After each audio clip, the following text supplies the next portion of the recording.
दर्शकों, हम 2023 में प्रवेश करने वाले हैं, तो क्या हम 2023 के लिए तैयार हैं? नए वर्ष की शुरुआत हमेशा सकारात्मक, आशा, उम्मीद से करनी चाहिए। ये हम सभी चाहते हैं।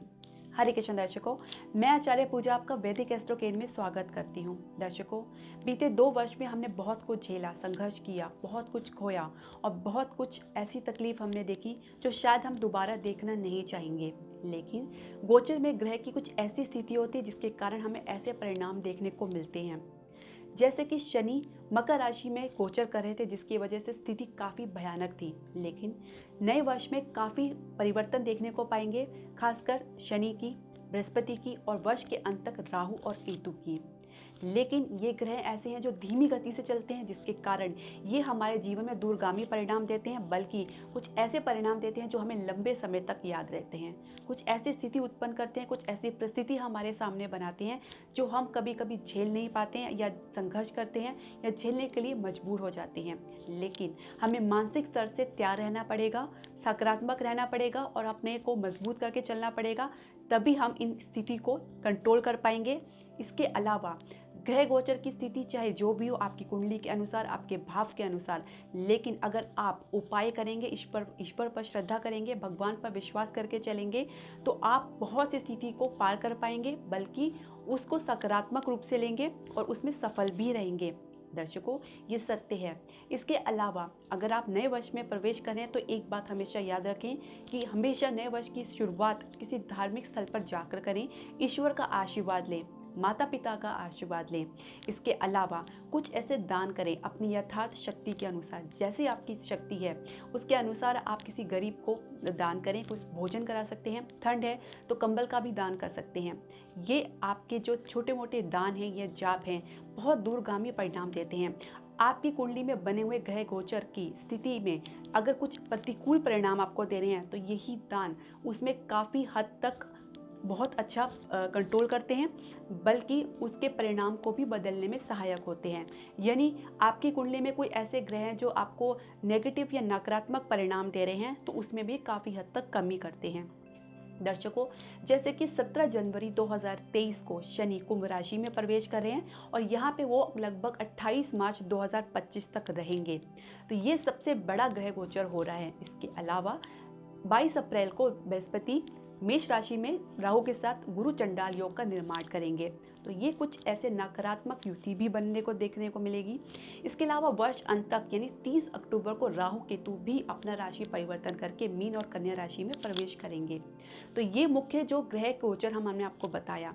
आप अपनी कुंडली में अपने भाव के अनुसार आप देख सकते हैं कि राहु केतु कौन से भाव में बैठे हैं और किस तरह का परिणाम आप देखने को पा सकते हैं, और ऐसा क्या उपाय करें जिसकी वजह से ना सिर्फ आप इनके परिणाम को यानी नकारात्मक परिणाम को कंट्रोल कर सकें, बल्कि अपने जो भी संघर्ष है उसमें आप सफलता प्राप्त कर सकें। तो हम आपको बताएंगे हर एक भाव के अनुसार आपको क्या उपाय करना चाहिए जिसकी वजह से आपको सफलता प्राप्त हो, मानसिक कलेश दूर हो, अशांति दूर हो, घर परिवार में और आपके रिश्ते में शांति बनी रहे। दर्शकों, ध्यान से सुनिएगा और वीडियो के अंत तक बने रहिए, क्योंकि हम प्रत्येक भाव के साथ आपको उपाय भी बताएंगे।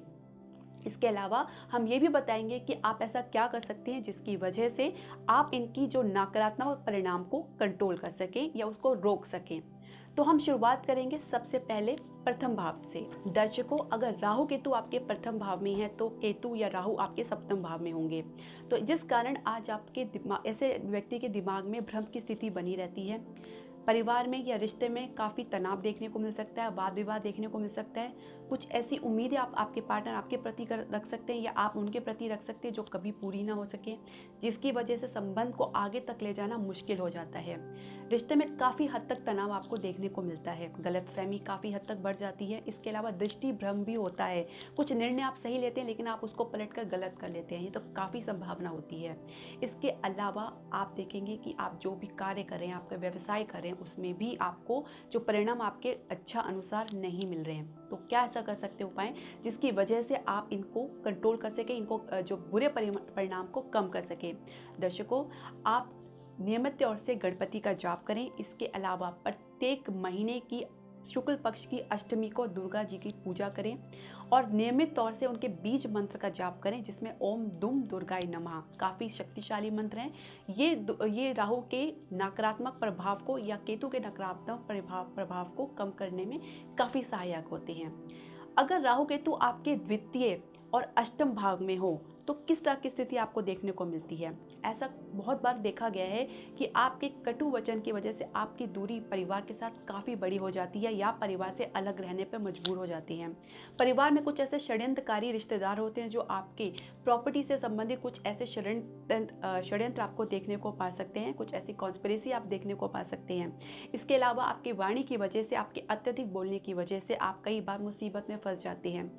अगर इसमें जो कि शनि की तीसरी दृष्टि भी पड़ रही है, तो जब शनि की तीसरी दृष्टि पड़ने के कारण कुछ ऐसे गलत व्यसन की तरफ भी आप आकर्षित हो सकते हैं, जैसे शराब, सिगरेट, जुआ इत्यादि। इसकी तरफ, ये जो व्यसन की तरफ आप बढ़ सकते हैं जो आपकी बर्बादी का कारण बन सकता है। इसके अलावा कुछ ऐसी गंभीर बीमारी समस्या भी आप देखने को पा सकते हैं, कुछ ऐसी बीमारियां भी आप देखने को पा सकते हैं जिसका आप पता नहीं लगा पाते कि उसका कारण क्या है, यानी उसको डिटेक्ट नहीं कर पाते हैं। तो ये बहुत सी समस्याएं आप देखने को पाते हैं। आप इसे कैसे कंट्रोल कर पाएंगे? आप हनुमान चालीसा का जाप करें। इसके अलावा सुंदरकांड का नियमित पाठ करें, खासकर मंगलवार और शनिवार को ज़रूर करें। तो जो अनचाही बीमारी से आप समस्या से झेल रहे हैं या कुछ ऐसी दुर्घटना से झेल रहे हैं, उसमें काफ़ी हद तक कमी आएगी। कुछ ऐसे अवरोध या रुकावट आपके मार्ग में आ रहे हैं, उसमें भी कमी आएगी। इसके अलावा गलत व्यसन की तरफ आप नहीं बढ़ेंगे। अपने जो आसपास का माहौल अच्छा रखें, गलत संगति से आप दूर रहें और अत्यधिक बोलने से भी बचें। अगर राहु केतु आपके तृतीय और नवम भाव में हैं तो किस प्रकार का परिणाम आपको देखने को मिलता है? आपके पराक्रम में वृद्धि होती है, सहयोगियों से वाद विवाद हो सकता है। इसके अलावा आप कंपटीशन में आगे बढ़ते हैं, भाग्य में आपका सपोर्ट मिलता है, आप दूसरे धर्म की तरफ आकर्षित होते हैं, पिता का सपोर्ट मिलता है। लेकिन इसके अलावा आप देखेंगे कि आप अपने आप को उच्च ज्ञानी का समझते हैं, कुछ इस तरह का घमंड आपको या अभिमान ऐसा हो सकता है। कुछ नया सोचने के चक्कर में आप कुछ ऐसे चीज़ें आजमाने को हो जाते हैं जो आपको आगे तक चल के गलत परिणाम या गलत संगति की तरफ ले जा सकते हैं। तो कुछ ऐसे परिणाम हम अब देखने को पाते हैं जब राहु केतु की जो आपका भाव होते हैं तृतीय और नवम भाव में हो। इसके अलावा आपके जो आसपास के जो सहयोगी उनसे भी वाद विवाद हो सकता है, परिवार से वाद विवाद हो सकता है या पड़ोसियों से भी वाद विवाद आप देखने को पा सकते हैं। छोटे भाई बहन के सुख में भी दिक्कत होती है। अगर छोटे भाई बहन होते हैं तो उनके साथ बिल्कुल नहीं बनती। तो इसका क्या उपाय करें जिसकी वजह से आप इनके नकारात्मक प्रभाव को कम कर सकें?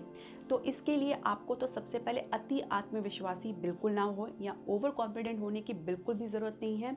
अति उत्साही होने की भी आपको ज़रूरत नहीं है। साथ ही आप विष्णु सहस्त्र नाम का नियमित पाठ करें, आपको लाभ प्राप्त होगा। इसके अलावा आपके जो नकारात्मक सोच बनी रहेगी या आपके कुछ ऐसी दृष्टि भ्रम बना रहेगा अगर आपके दिमाग में, तो उसमें भी काफ़ी आपको कमी देखने को मिलेगा। इसके अलावा आपके जो मार्ग में आपका जो भी अवरोध है या आपके जो भी ऑब्स्टेकल्स हैं उसमें भी कमी आपको देखने को मिलेगी। आपको अच्छे जो सलाहकार है, ये समझदार व्यक्ति से परामर्श भी आपको देखने को मिलेगा। अगर आपको परामर्श अच्छा मिल रहा है तो निश्चित आप जीवन में बहुत अच्छा कर पाएंगे, ये बहुत ज़रूरी है। दर्शकों, राहु केतु अगर आपके चतुर्थ और दशम भाव में हो तो कुछ इस प्रकार की स्थिति देखने को मिलती है। परिवार में उथल पुथल होना, इसके अलावा वाद विवाद होना, आपस में झगड़ा होना या फसाद होना, गलतफहमी होना, प्रॉपर्टी से संबंधित कुछ समस्याएं होना, कुछ ऐसे निर्णय आप लेते हैं जिसकी वजह से आपको नुकसान हो जाता है। कार्य क्षेत्र में नीरसता बनी रहना, कार्य क्षेत्र में संतुष्टि बिल्कुल भी ना होना, स्टेबिलिटी की कमी यानी स्थायित्व की कमी रहती है। बार बार जॉब आपको परिवर्तन करना पड़ता है, नौकरी में परिवर्तन करना पड़ता है। सहयोगियों से कई बार तनाव की स्थिति बन जाती है, अधिकारियों से भी तनाव की स्थिति बन जाती है। जॉब में या नौकरी में काफ़ी परेशान रहते हैं। इसके अलावा आप बहुत कुछ करना चाहते हैं, अचीव करना चाहते हैं, जिसकी वजह से आपको संतुष्टि नहीं मिलती है।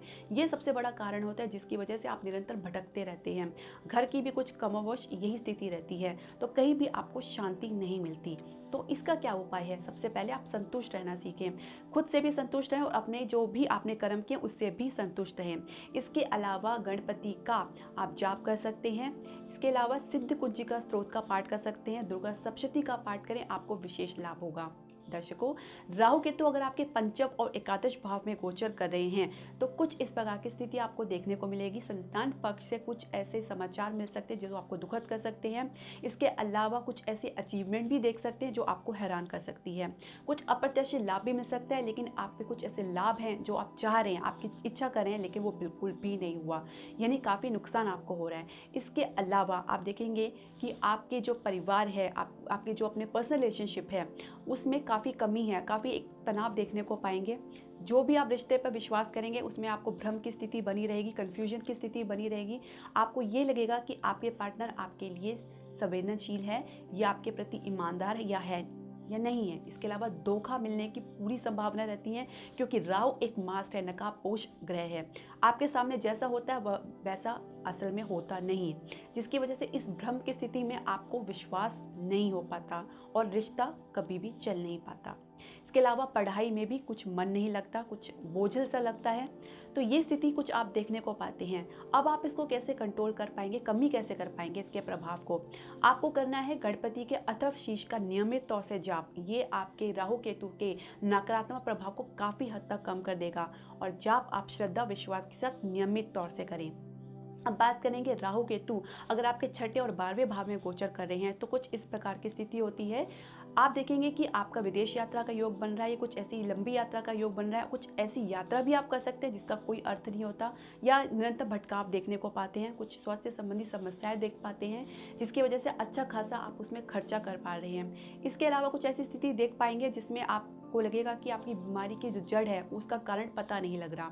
इसके अलावा दर्शकों, आपको जॉब से भी कुछ निराशा हो सकती है। निरंतर जॉब में भटकने के बावजूद भी आपकी इच्छा अनुसार जॉब या नौकरी आपको नहीं मिल रही है।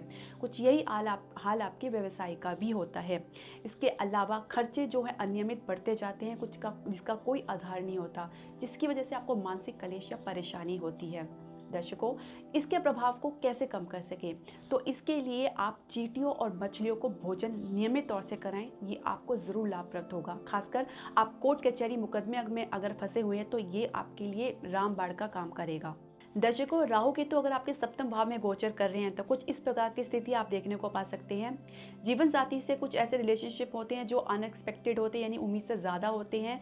इसके अलावा आप जो भी करें उनको बिल्कुल भी प्रसन्नता नहीं होती। कुछ ऐसी मानसिक अशांति आपको देखने को मिल सकती है, यानी रिश्तों में काफ़ी तनाव होना, एक दूसरे के प्रति संतुष्टि का ना होना आपके रिश्ते के लिए काफ़ी घातक साबित हो सकता है। कुछ यही हाल आपके व्यवसाय का भी होता है। बहुत कुछ मेहनत करने के बावजूद भी जो आप रिटर्न चाहते हैं वैसा आपको नहीं मिल पाता है। इसके अलावा आपकी जो सोशल स्टेटस है, आपकी जो गरिमा है, उसको भी काफ़ी ठेस पहुंचता है। कुछ ऐसे ब्लेम आपको लगते हैं जिसका कोई आधार नहीं होता, या अगर आपने कुछ किया भी होता है तो जिसकी वजह से आपको मानसिक अशांति झेलनी पड़ सकती है। जीवन भर संघर्ष करना पड़ता है। आपको लगता है कि आप अकेले हैं। परिवार, मित्र, संबंधी सब कुछ होते हुए भी स्वयं को हमेशा अकेला पाते हैं। तो क्या करें ऐसे उपाय जिसकी वजह से आप इस स्थिति से बच सकें? तो आप अपने व्यवसाय में सोच समझ कर इन्वेस्टमेंट करें। इसके अलावा मेडिटेशन या ध्यान से अपने दिमाग को फोकस कर सकते हैं और शांति प्रदान कर सकते हैं। ओम नमः शिवाय का निरंतर जाप करें या इसी में ध्यान करें तो आपको बहुत लाभ होगा। आपकी सकारात्मक भी बढ़ेगी, साथ ही आपके अंदर जो कॉन्फिडेंस लेवल है वो भी बहुत बढ़ेगा। तो ये आप ज़रूर करें। इसके अलावा हम बात करेंगे राहु केतु अगर आपके अष्टम भाव में गोचर कर रहे हैं तो क्या आप देखने को पाएंगे। इसलिए आप जो देख सकते हैं वो अप्रत्याशित होते हो कि 8वां भाग अनप्रेडिक्टेबल होता है, जिसका कोई प्रत्याशित नहीं हो सकता। जैसे आप कुछ ऐसे गड़ा धन भी पा सकते हैं, लेकिन कुछ ऐसा नुकसान भी पा सकते हैं। कुछ नए व्यवसाय में पड़ सकते हैं। जुए सट्टा आदि का भी व्यवसाय आपको आदत लग सकती है। ससुराल पक्ष से आपको लाभ भी पड़ सकता है, लेकिन कुछ ऐसे अभियोग भी लग सकता है, कुछ नुकसान भी हो सकता है। कुछ ऐसी दुर्घटना भी आपको देखने को मिल सकती है जिसमें सर्जरी भी हो सकती है। इसके अलावा कुछ ऐसी बीमारियां भी आप देखने को पा सकते हैं जिसका कोई आधार नहीं होता, जिसको डिटेक्ट करना या उसको पता लगाना बहुत मुश्किल हो जाता है। दर्शकों, इसके अलावा आप देखेंगे कि कुछ वाहन से संबंधित कुछ ऐसी परेशानियां आपको हो रही हैं जो आपको काफ़ी नुकसान पहुंचा सकती है। रिसर्च में आप बहुत कुछ हासिल कर सकते हैं, कुछ नया अचीव कर सकते हैं। दर्शकों, आप इसके नकारात्मक प्रभाव को कैसे कम कर सकते हैं, उसके लिए आप नियमित तौर से दुर्गा का जाप कर सकते हैं। इसके अलावा गणपति का जाप करें, उनको दुर्गा घास जो है वो अर्पित करें और ओम गंग गणपति नमः का नियमित तौर से जाप करें। दर्शकों, अगर राहु केतु आपके नवम भाव में गोचर कर रहे हैं तो किस प्रकार का परिणाम आपको देखने को पाएंगे। आपके पिता के साथ वाद विवाद बना सकता है या पिता के सुख में कमी हो सकती है। पिता के साथ कभी भी आपके संबंध सुधर नहीं पाते या कभी भी ठीक ढंग से नहीं रह पाते। इसके अलावा गुरु का सपोर्ट आपको नहीं मिल पाता। आप जिंदगी भर गुरु के लिए तरसते रहते हैं या उच्च शिक्षा के लिए आप तरसते रहते हैं, लेकिन आप जो ज्ञान आप हासिल करना चाहते हैं उसके प्रति आपकी असंतुष्टि निरंतर बनी रहती है, आपको सेटिस्फैक्शन नहीं मिलता है। इसके अलावा कुछ दूरगामी यात्राएं आपको देखने को मिल सकते हैं, उसमें भी लाभ आपको मिल सकता है, लेकिन आप दूसरे धर्म के प्रति भी आकर्षित हो सकते हैं, इसकी प्रबल संभावना है। इसके अलावा कुछ ऐसे अवरोध अपनी ज़िंदगी में देखने को पाएंगे, यानी कि आप उच्च शिक्षा के लिए आकर्षित तो होंगे लेकिन उसको आप एक समय पे नहीं कर पाएंगे, काफ़ी संघर्ष और मेहनत के बाद और अवरोध झेलने के बाद ही कर पाएंगे। कभी कभी आपका जो उच्च शिक्षा का जो आप बीच में ही आपको रोकना पड़ सकता है, यानी कि वो पूरा नहीं हो पाता है। इसके अलावा काफ़ी अत्यधिक उत्साहित होने की वजह से कुछ ऐसे गलत निर्णय ले पाते हैं जिसकी वजह से आपको काफ़ी नुकसान हो सकता है। दर्शकों, इसकी नकारात्मक को किस तरह से कम किया जा सकता है। आप नियमित विष्णु जी का जाप करें, ओम नमो भगवते वासुदेवाय मंत्र का जाप कर सकते हैं, विष्णु सहस्त्रनाम का जाप कर सकते हैं, जिससे इसकी नकारात्मक को काफ़ी हद तक कम किया जा सकता है। दर्शकों, राहु केतु अगर आपके दशम भाव में गोचर कर रहे हैं तो कुछ अप्रत्याशित लाभ आपको भी देखने को मिल सकते हैं अपने कार्य से संबंधित, या कुछ नुकसान भी आपको देखने को मिल सकता है। कार्य क्षेत्र में स्टेबिलिटी या स्थायित्व की काफ़ी कमी रहती है, अधिकारियों से आपको सहयोग ना के बराबर मिलता है। इसके अलावा आपके जो सहयोगी हैं उनसे भी वाद विवाद हो सकते हैं। कार्य क्षेत्र में आपका मन नहीं लगता और आप बार बार निरंतर जॉब यानी अपना जो नौकरी परिवर्तन का सोचते रहते हैं, उसमें भी आपको सफलता नहीं मिलती। इसके अलावा आप कुछ ऐसे अंदर से अपने कार्य से बिल्कुल भी संतुष्ट नहीं होते और बार बार आप उसी में सोचते रहते हो, जिसकी वजह से आपकी पर्सनल लाइफ, आपके निजी जीवन पर भी प्रभाव पड़ता है। कुछ ऐसी यात्राएं भी करनी पड़ सकती है जिसकी कोई आधार नहीं होता और जिसमें आपको कोई भी लाभ नहीं मिलता, लेकिन आपको अप्रत्याशित लाभ भी प्राप्त हो सकता है, क्योंकि राहु केतु ऐसे ग्रह हैं जो कुछ भी कर सकते हैं, उनका जो भी रिजल्ट होता है, परिणाम होता है, वो अचानक होता है। इसके अलावा आपको विदेश से आपको फायदा भी हो सकता है। परिवार के प्रति कुछ ऐसे गंभीर समस्या देखने को मिल सकती है, परिवार में कुछ ऐसी गंभीर समस्या देखने को मिल सकती है जो आपको मानसिक अशांति बनाए रखती है। तो इसके नकारात्मक प्रभाव को कम करने के लिए आप सोच समझ कर निर्णय लें, प्रैक्टिकल होकर सोचें। इसके अलावा उधार लेने और देने दोनों से बचें। इसके अलावा चंद्रमा का उपाय करें जो आपकी मानसिक शांति के लिए बहुत ज़रूरी है। प्रत्येक सोमवार को शिवलिंग में दूध और पानी मिला के उनको अर्पित करें, ओम नमः शिवाय का जाप करें। इसके अलावा जो भी जल आप शिवलिंग पे अर्पित करते हैं उसको अपने ऊपर ज़रूर लें थोड़ा सा। इसके अलावा राहु केतु अगर आपके एकादश भाव में गोचर कर रहे हैं तो कुछ अप्रत्याशित लाभ आपको देखने को मिल सकते हैं। कुछ ऐसे मित्र मंडली आपके साथ, यानी आपकी मित्र मंडली आपके साथ जो भी होंगे, आपके जो सोशल सर्कल होगा, आपके जो फ्रेंड सर्कल होगा, वो होने के तो होगा लेकिन असल में वो ना होने के बराबर है। आप हमेशा अपने आप को अकेला ही पाएंगे। कोई भी मित्र आपके पास सिर्फ स्वार्थ के लिए ही, स्वार्थ पूर्ति के लिए ही आपके पास आएंगे, ये आप हमेशा देखेंगे। इसके अलावा लाभ के लिए आप हमेशा प्रयासरत रहेंगे, कुछ लंबा संघर्ष करेंगे लेकिन लाभ आपको अप्रत्याशित मिलेगा, लेकिन कभी कभी आपको निराशा भी हो सकती है। प्रेम संबंध में भी निराशा हो सकती है। दर्शकों, इसके नकारात्मक जो प्रभाव है उसको कम करने के लिए आप क्या कर सकते हैं। रामायण की चौपाइयाँ पढ़ सकते हैं, इसका आपको विशेष लाभ मिलेगा।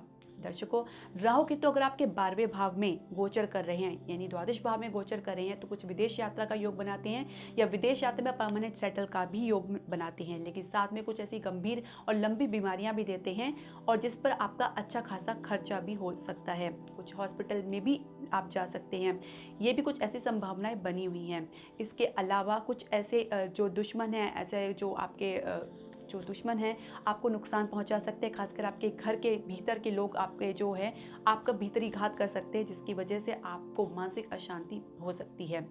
इसके अलावा कुछ ऐसी स्वास्थ्य संबंधी समस्याएं आपको ऐसी घेर सकती हैं जो आपके पाचन से संबंधित हो या आपको कुछ किडनी से संबंधित समस्याएं हो सकती हैं, तो इसका आप विशेष ध्यान रखें। नकारात्मक प्रभाव को कम करने के लिए आप क्या कर सकते हैं, आप अपना सेवा का दान करें। हॉस्पिटल में आप चाहे तो सेवा कर सकते हैं या किसी आश्रम में जाके अपनी सेवा का दान कर सकते हैं। ये आपके जो ग्रह के नकारात्मक प्रभाव को काफ़ी हद तक कम करेगा और आपको जो है सकारात्मक प्रदान करेगा। इसके अलावा आप ओम नमो भगवते वासुदेवाय का जाप भी कर सकते हैं, इससे भी आपको लाभ प्राप्त होगा। दर्शकों, कोई भी उपाय कभी भी निष्फल या निरर्थक नहीं जाता। आप इसी विश्वास और श्रद्धा के साथ करेंगे तो आपको लाभ जरूर प्राप्त होगा। इसके अलावा आपके जो भी ग्रह की प्रतिकूलता है उसकी नकारात्मक में भी काफ़ी कमी आएगी। दर्शकों, आपके जो भी सुझाव या प्रश्न हैं आप हमारे कमेंट बॉक्स में ज़रूर डालें और हम उम्मीद करते हैं कि आप हमारे इस अथक प्रयास को लाइक, शेयर और सब्सक्राइब करेंगे। इसके अलावा दर्शकों, अगर आप चाहते हैं कि हम आपकी कुंडली का विश्लेषण करें तो आपका स्वागत है। आप हमारे नीचे दिए गए व्हाट्सएप नंबर पर हमें ज़रूर कॉन्टैक्ट करें। हरे कृष्णा।